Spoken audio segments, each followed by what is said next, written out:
My name is Francisco Peleato, and I will be talking about the persistent data design. Because of the nature of our project, our system must be able to handle big data, and that pretty much renders traditional relational database systems unusable for our application. So we decided to go with two of the latest technologies, Apache Hadoop and Apache HBase. And these technologies are being used by big companies like Google and Facebook.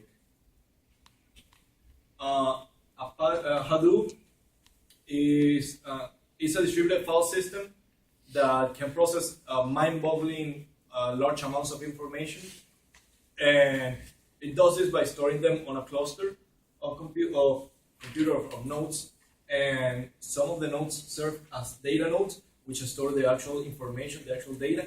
And there's one name node, and the name node is in charge of dealing with all the input and output for the cluster, and keeping track of the data nodes which are available and which are having problems.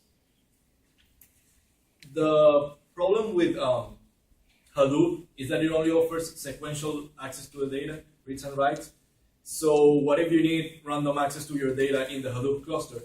Then you go with Apache HBase. And HBase is a similar concept to Hadoop. It's a NoSQL database, non-relational. And it's composed of an H master. You can see it up there in green.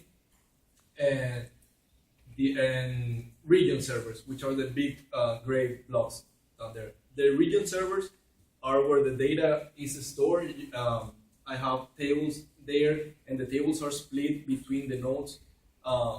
It will try to do it equally. Sometimes it won't be able to do it because it's done automatically.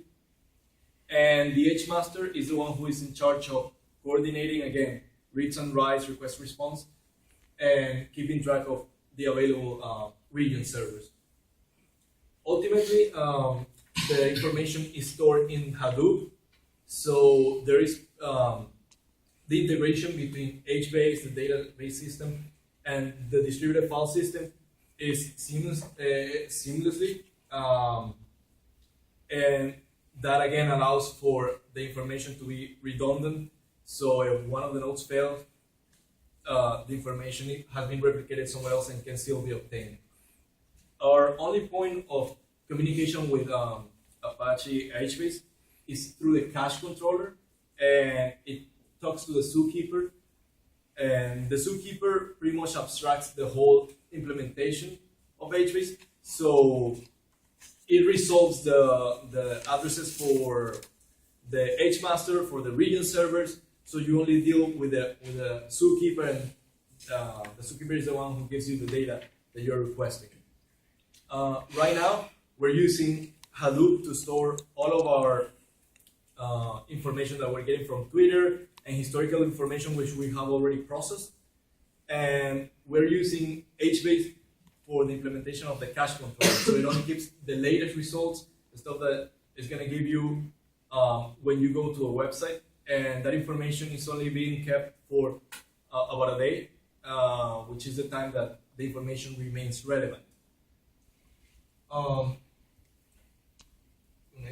And for security, communication between the nodes is being done in SSH, and that handles authentication, authorization, and encryption, and application tokens used for the API. Thank you. Next up is Elsa.